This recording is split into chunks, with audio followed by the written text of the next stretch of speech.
Good evening, everybody. Dr. Glow here with Black Girl Everything, and I'm excited to be out here today with this creative woman who is going to share with us all about her products and what she's out here popping with. Asadi man, hello, my love. Hi, Dr. Glow. How are you?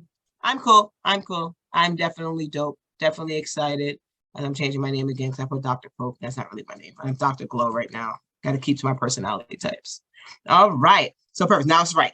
Okay, perfect. So tell everybody, what is the name of your company? So my company is named Sarie Co.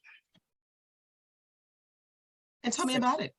So Sarie Co was established in 2013 and 14, in between it.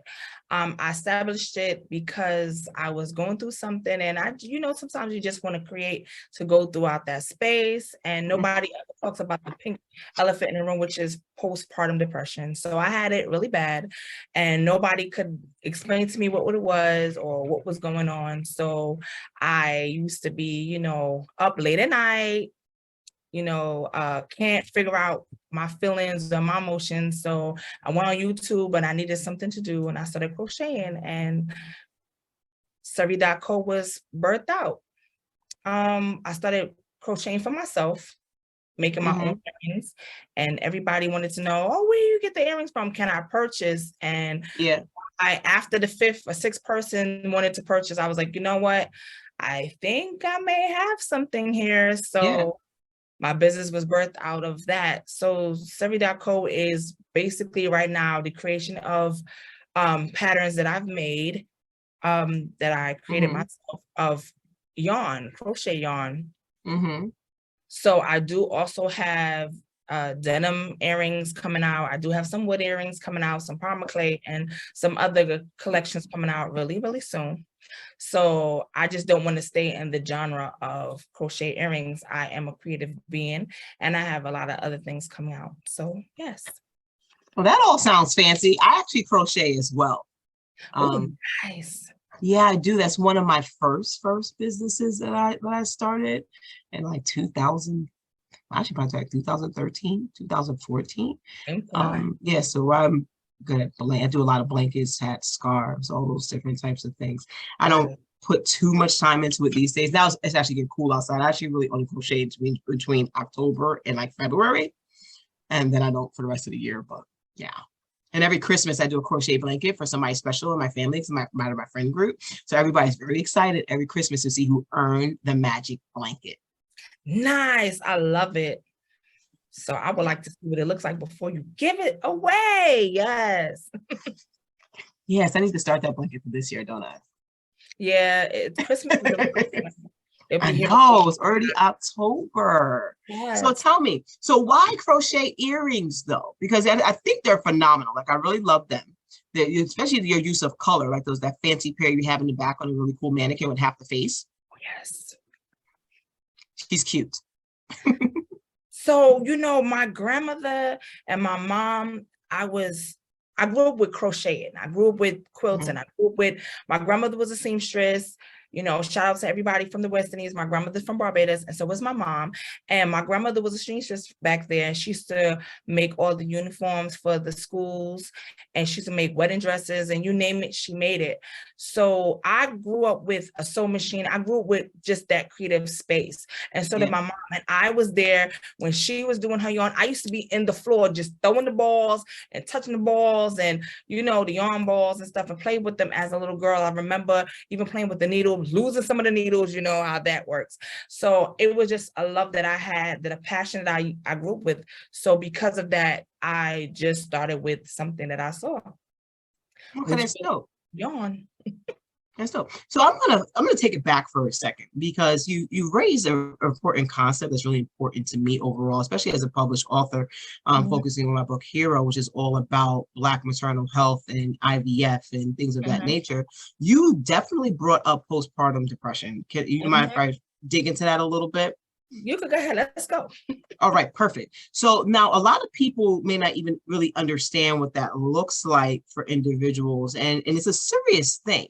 where you feel stagnant and you can't move and life is just not going anywhere. People think you're supposed to have this baby and then all of a sudden it's the biggest joy in the world. In some cases, it's not. So can you just kind of talk a little bit about your experience for other people that possibly can relate to that, or even as a sign for some other individuals who may have a partner at home who's going through it, and to say that, you know what, you might want to get them some help? Right. So this is with that child is my third child. So my first two, I really didn't experience postpartum. And if I did, it wasn't as severe as the third one. Postpartum, as they explain when you read in the books, is your hormones, adjusting to not having a baby. And when you have the baby, having so much hormones and you just in this weird little space, and it's called postpartum depression. The doctors don't tell you anything. They just give you some videos to watch about SIDS and how to take care of the baby, but they do not talk about postpartum depression. And because of African Americans, it is high in our community, and it leads us to act a certain way that's not of ourselves. And I would say for the partners, doesn't matter, the genre, but your partner, just take keen to know your partner, like their mannerisms, their characters. If you see that they're doing something that's out of their character, like talk with them, speak with them. Sometimes even just let them rest with, by themselves without the baby, even if they're breastfeeding. After the breastfeeding, take the baby, burp the baby, let them rest, because sometimes rest is something that we just don't get, after having the baby. And for the partner also is, if you need to talk to someone, and I don't really necessarily mean therapy, just talk out your feelings with one another, or like a neutral party, because your feelings have to be talked about. You can't keep that inside. Like, how are you feeling? Like, are you feeling tired? Are you feeling exhausted? Are you feeling sad? Are you feeling angry? Like, what is your feelings? Like, how do you feel? And for me, I feel like I just couldn't explain how I was feeling.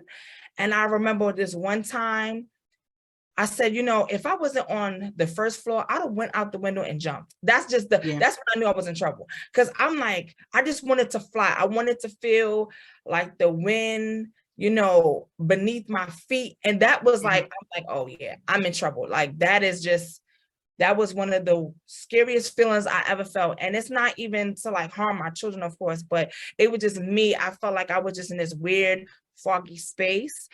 And my partner wasn't around, and he didn't even care to ask me how I felt. And I was just doing this by myself. So I needed to do something that figure out what I needed to do to help myself. Once the kids were sleeping, I was still wired. I was up, I was cleaning the house, I was doing all these crazy things, and I was like cleaning stuff that didn't need to be clean. And I was like over cleaning, overdoing things. And then one day I just couldn't take it no more. And I was watching, YouTube, and I just took a needle and went to the 9 store, got some needle and yarn, and I just started crocheting. And it just calmed me down. It just made me think about my grandmother, and made me think about me being a little girl. And I was in a safe space, just thinking about her, because she had already passed by the time I went through this thing. So it's not like if I could have had her to talk to.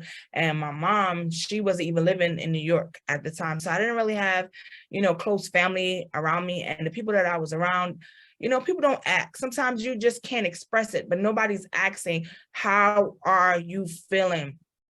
Do you need me to do anything? Like, how can I support you? These are the questions that I think people need to ask.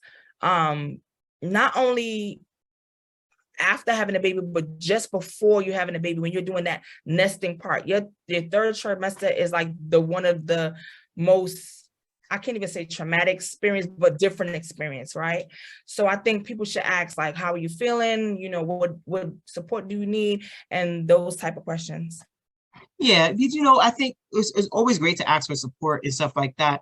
But especially for women of color, there's this thing of that we always feel we can do everything ourselves, and not necessarily ask for what type of things that you need. Because when you have the collapse of the Black family, so you're looking at situations where you have this mom who's now going to be a single mom because dad's really not there. So the last thing I may necessarily want to do is even go to my family and say, I'm feeling like this, so I have to listen into, oh, well, where he at, and all this other type Right. of negative energy, you know. But ultimately, I think it's important that people really, especially when it comes down to raising children, and I'm talking about from preconception, good raising children. Right now, what you do to yourself physically is going to affect the children that you want to bring into the world later. Right. So all those things matter. And then especially pregnancy is such an amazing experience. Yet it is experience that you have to value in so many different ways, because you also have to value the life that you're carrying, because that life is going to be determined on how you did during your pregnancy. Yes. It's clear. Development takes off based off of how children are doing gestationally. Yes. So I just think that, you know, it's really important. So thank you for actually sharing that, because it took the conversation somewhere where I wasn't anticipating, but it's a great conversation to have, because a lot of people actually struggle. I just want to add one thing too. Oh. Sometimes a woman cannot express her feelings because it's so much. You still need to ask and lean in and support her, whether it's cooking, cleaning, washing, whatever she may need, just lean in. Sometimes we can't explain because it's just like so much, and words cannot express how you feel, because you really don't know, like, what is this? How am I feeling? Why am I feeling this way? And sometimes you just can't put it in words. Yeah. And, you know, but a trick that I give to a lot of people is that don't even ask. Just do. Just do. Just show on up. Just show on up on that day that you know that somebody else might be at work, and just go there and sit. Bring some breakfast. And like, I'm just here to sit. I know you didn't ask me to come, but I just showed up anyway. Hey, how are you? And then, you know, all of a sudden they sleep on the couch and you're holding the baby.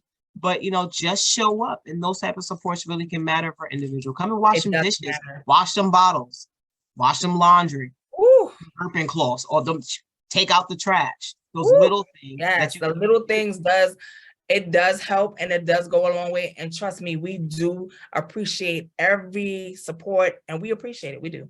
We appreciate it. Yeah, definitely. I totally get it. It's a complete vibe. So you're off on top of your crocheting and creating, you're creating other ways as well. So I'm going to tap into that a little bit today, as you are also an author. Yes, I am. So please talk to me about being an author, because I tell everybody authors are like my favorite people in the world. So I have been writing from as long as I can remember, 9 years old writing. I started out as a poet, and I wrote because, I don't know, I just wrote. I had always had a journal, always writing things. I think that writing is a missing art form. Like writing, I used to have writing pen pals, just writing. So I started writing my memoir, oh gosh, back in 2000, I want to say, early 2000. And I just had this book, started writing, and I just left it alone. And it was one day I went to church, and the prophet was like, told my big son, tell your mother she needs to write that book. And I just, everything in me just jumped. I was like, what? Listen, these people don't know you. How are they telling your business? So I was pregnant with my last child, and I went to this fair, went to this event, and this guy, he was selling all his books, and I couldn't figure out what book I wanted. He was telling us a good book. And I was holding up both books, and all of a sudden the baby just kicked this, that whoosh. I'm like, oh, I'm getting this book. He just kicked the book. I'm just getting it. And come to find out, he was a publisher. He was like, you know, when you're ready, let me know. I'll publish a book for you, blah, blah, blah, so on and so forth. So that one year I was like, you know what? I don't care what I got to do. I'm writing this book. And in 2017, I became my first author, self-published author. And it was such a good accomplishment. I mean, anybody to, you know, see your work and just paper form in a book. I was holding my book for the longest, and I do have a video when I first opened the book, and my youngest, he was about maybe 3, and he was recording me, and he was asking the questions like he was a reporter, and I'd never asked him anything to write. I'm going to share that with you one day. And It is so cute. And he asked me all these questions. Everybody's like, did you tell him what to ask? I was like, nope, I just told him to press play. And he was asking me, how do you feel, mommy? And what's the book about? And I was just like, oh my God. And I was sitting in the book and I felt like my breath, like I just lost it, like in that moment. It was so amazing. So I did start my own publishing company, Elcock Publishing. It's not ready yet to start any books because I still have to do the back work, paperwork on it to make sure that I can take clients. But yeah, I want to relaunch my book because there's some things I need to add. I really need to add some pieces into it. And I also have an interview that I want to add to the book. So yeah, I'm going to relaunch the book. So I'm working on it right now. Ooh, lovely. So I'm excited. I'm going to have to read it. So my book name is The Tears Behind the Praise. And it's a phenomenal book. It's about my life and my journey and the things that I don't know what you believe in, but God, the creator, whoever, they can bring, you don't go through things, for yourself. You go through things for other people, and the journey that you have taken, some people say God brings you a mighty long way. He does. He brings you a mighty long way to the other side. All you have to do is just steadfast, believe, and just stay focused. Stay focused. Yeah, I feel you. Thank you for sharing that. What I'm hearing throughout this whole thing is that your third one is a very magical child. Yes, he is. Yes. He's very magical. Also because he's number 3, like my favorite number in the whole wide world. So it makes him automatically special. Listen, he's just so you know. But it's because creation brings life. And it seems like the creation of him has really motivated and pushed you to different dynamics. And he's your special one. Yeah, he is my social butterfly. Like he literally pushes me into my limit. I'm like, this boy done got me out here in these streets, not in that way, but as far as like going places. And I was a hermit and stayed in the house, and he'd be like, let's go, let's go, let's go. So he's more excited for me to get my license than I am. So we can just go, and he's not calling it our car, he's calling it his car. Mommy, we're gonna go in my car. Okay. Yeah, that's an amazing thing, because it seems like the creation of him brings life. Because I always say creation brings life constantly. And I think that I know and I feel the universe has definitely placed him in this world with you at that time, in those moments, so you can create the greatness that you're creating now. Because it seems like the best parts of you have come out as soon as he came into this world. Listen, he came out to this world kicking and screaming, and there's so many things that I could tell you about this lovely child of mine. He is 10 years old, and he is truly me, and he's been here before. The things he says, I be like, whoa. He's 30 years old, wrapped up in that 10-year-old body, people. Yeah, he's definitely magical. Definitely magical. Yes. Definitely. So people want to get in contact with you and to, honestly, where's your book at? Where's it for sale? So it's not for sale right now. I had to pull it off. I have to redo it. Like I said, I have to add things to it, and I'm definitely your second edition. My second edition. I have to add things to this particular one. It's a must. I have to add. Okay, so when you're releasing it? I want to release it. I stopped using what. When will you release the book? Ooh, I will release it December of this year. Thank you. So December of this year, I will be able to purchase your book. Yes. Why don't you make it November 26th 25th when you're doing the event? I'm just pushing. Give me a little urgency here. Glow, but listen, you know, and I know that stuff we got to do, that 90 days, it's just it's like adding on something else. Okay. I'm just saying there's gonna be a lot of people in a lot of space. And you're telling me December is only like 5 days after that. Okay. So get a little skinny and cut off the 5 days. Okay. November 25th. That's my offering. That's my offering to you, because it's going to be an amazing event. There's all these people that want to be there in the space, and you can sit here and have your whole brand just on the table and promote all parts of you. Why do you have to give the world just little bit of pieces? Don't give little bit of pieces. Stand in with your earrings and have your earrings decorate the table, and have your book right there as your golden second edition. And then a flyer about your publishing company and how people can get access to you. I'm all about you generating the money, baby. So I need you to move. Yes, I hear you, and I'm going. All right, thank you. So to contact me is Sarie_Co at Instagram. My website will be available very, very soon. And that's Sarie.co, not com, but Sarie.co. SARIE.co. Definitely, definitely. So I'm also dropping my Etsy shop. I'm setting it up right now, so it should be ready in about a week. It will be when? It will be ready in a week. Thank you. So that's basically it for that. But I have 2 plugs. This Saturday, October 1st, I will be vending at 100 Wacona Street in Brooklyn from 12 to 6. That is this Saturday, October 1st, 100 Wacona Street in Brooklyn from 12 to 6. And then I have November 6th on the Sunday, 32 Belmont Avenue from 1 to 9. And that's November 6th on a Sunday, 32 Belmont Avenue, 1 to 9. Hope to see you guys there. Dope. And then you'll be at the 3rd annual Buy Black on Friday.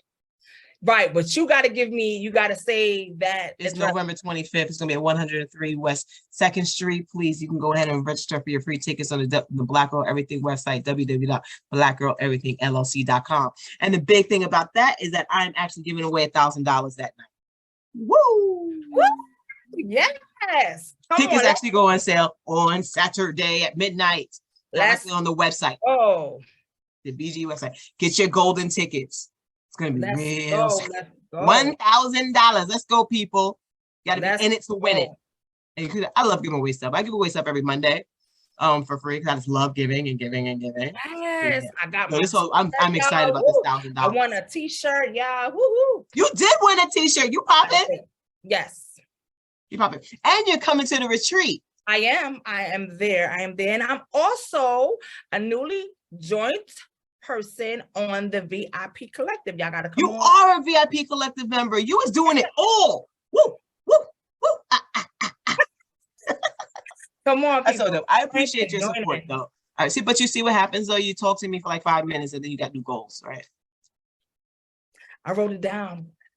Yeah. I wrote it down, people. I wrote it down. Yeah, write it down, stick to it, get it done. Yeah. Plus, I'm here to support. Yeah, so I would like to talk to you about a few things. Online or offline?